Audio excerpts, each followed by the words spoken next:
Welcome into Duval Daily, presented by GenJag.com. I'm Jordan Lugo. Thank you so much for tuning in here on Monday, November 27th.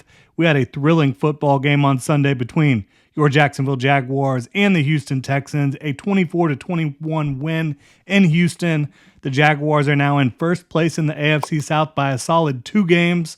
The Texans actually fall to third in the division, with the Indianapolis Colts having the same record and holding the tiebreaker against the Texans. Again, Jaguars 8-3 after this one. Texans fall to 6-5. Colts are also 6-5 and hold that tiebreaker against the Texans right now. So the Jags are in first. The Colts are in second, despite not having Anthony Richardson, and the Texans fall to third place in the division. Obviously, the Titans are lagging behind just a bit in 2023. But credit to both young staffs for the Colts and the Texans for finding success in year one. But the Jaguars, they are the cream of the crop in the division.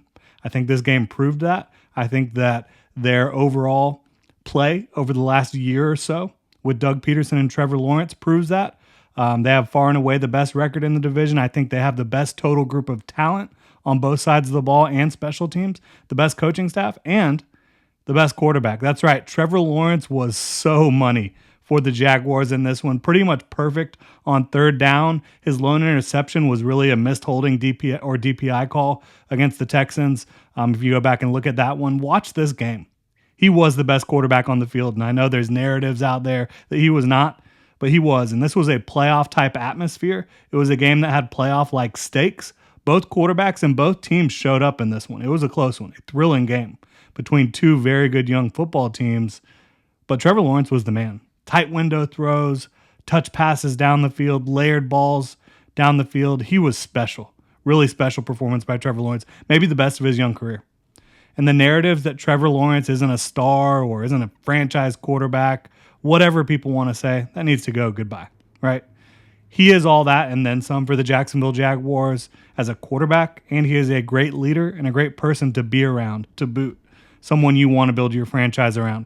His receivers in this one, they mostly balled out. You did have some drops. You did have some missed opportunities. 4 total drops in this one. And then, of course, Zay Jones not quite able to get a foot down the field on what would have been a big play.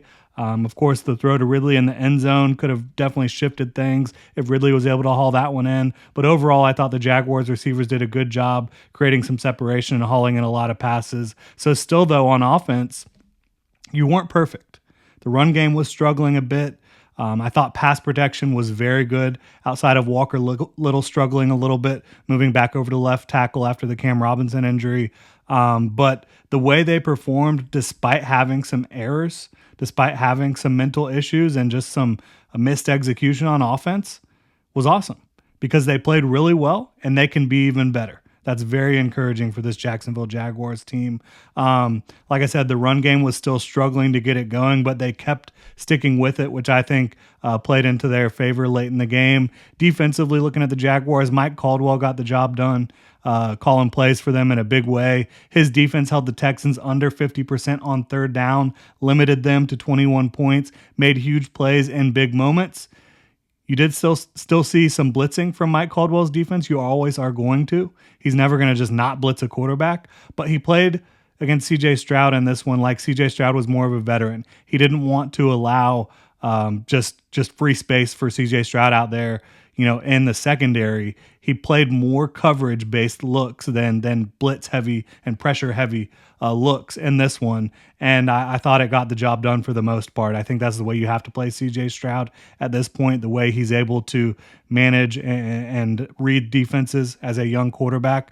Now, was it perfect for the Jaguars defense? No, but the Texans have a damn good offense. Very good play caller, very good scheme, very good young quarterback, plenty of skill position talent, and a very good offensive line. And the Jaguars defense got the job done against that group when it mattered in a big way. Josh Allen was unbelievable in this game. He's now second all-time on the Jaguars sack list with 38 sacks in his career. He's tied for 4th in the NFL right now with 12 sacks on the season. Huge for them, and huge for them on the last drive of the game against an elite left tackle in Laramie Tunsil. Josh Allen is going to be breaking the bank for the Jaguars this offseason, but as of right now, he's contributing at such a high level as a pass rusher and doing it against some really good offensive tackles throughout this season so far for the Jaguars. Special teams failed the Jaguars in week 3 against the Texans in a big way. Not today. Brandon McManus had one miss, but he was very clutch, made some huge kicks for the Jaguars. Logan Cook got the job done. Parker Washington had a great punt return as well, the rookie who just came back from injury. Now, Cam Robinson did go down, as I mentioned, with a knee injury. There's still not really an update on that. They're going to get some testing done today, said Doug Peterson, and see where he's at. But for me, Walker Little did go over to left tackle. Looked a little rusty switching back to the left tackle spot from left guard. But I'll tell you what, I have seen enough from Ezra Cleveland, both in his time in Jacksonville and dating back to his 60-plus starts for the Minnesota Vikings. I think he should be the Jaguars starting left guard moving forward. I think he just brings more stability in the run blocking game and as a pass protector than what the Jaguars have had at left guard in 2023. And that's not really a knock on Walker Little. I think he's a much more natural left tackle overall. Obviously not his best game in this one. I don't think that this game is going to be some sort of death knell for Walker Little's career with the Jaguars. I think he still has a future. But for me, Ezra Cleveland should be the Jaguars starting left guard moving forward in 2023. I think some folks have been critical of the play calling and decision-making overall by this Jaguars coaching staff. Now, would I run a pitch on 4th and goal at the end of the half? I probably wouldn't. I would probably try to get to the end zone in the most direct manner possible. Quarterback sneak with Trevor Lawrence, but they have done such a good job overall, and they did a good job again in this game, quite frankly, to be able to attack a Houston Texans defense that's well coached and well coordinated on that side of the ball. So I thought they did a very good job overall on the offensive side of the ball with the play calling, and I have zero problem going for it on 4th and goal at the end of the half because you know you're getting the ball back. And Doug Peterson said they probably would have kicked the field goal had they not been getting the ball back after the half. So I have no problem with that. Did I love the play call? No.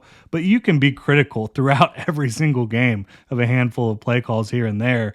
I think overall this Jaguars offensive coaching staff and coaching staff as a whole is firing on all cylinders. So the Jaguars, they're now 8-3, tied for the second best record in the AFC.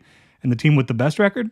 Well, the Jaguars, they play them in Week 15 at home, Sunday Night Football for your Jacksonville Jaguars, the Baltimore Ravens. So they'll have a chance to eclipse the Ravens. But the issue here is that the Jaguars are technically in 3rd place because the Chiefs have that same 8-3 record, and they beat the Jaguars earlier in the season.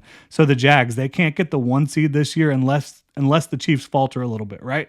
Obviously, they control their own destiny against the Ravens, but unless the Chiefs falter and drop a couple games, the Jaguars are not going to be able to earn that 1 seed. But they can absolutely secure the 2 seed if they keep bringing it, and I think that they will. That Sunday Night Football game against the Ravens is going to be awesome. But next up this upcoming weekend, Monday Night Football. No Joe Burrow for the Bengals, but the Bengals are coming to town to take on the Jaguars Monday Night Football. Jags are favored by 7.5. We will get into that one throughout the week.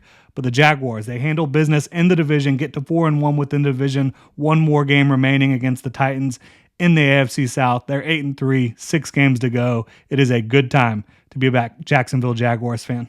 Y'all have a good one.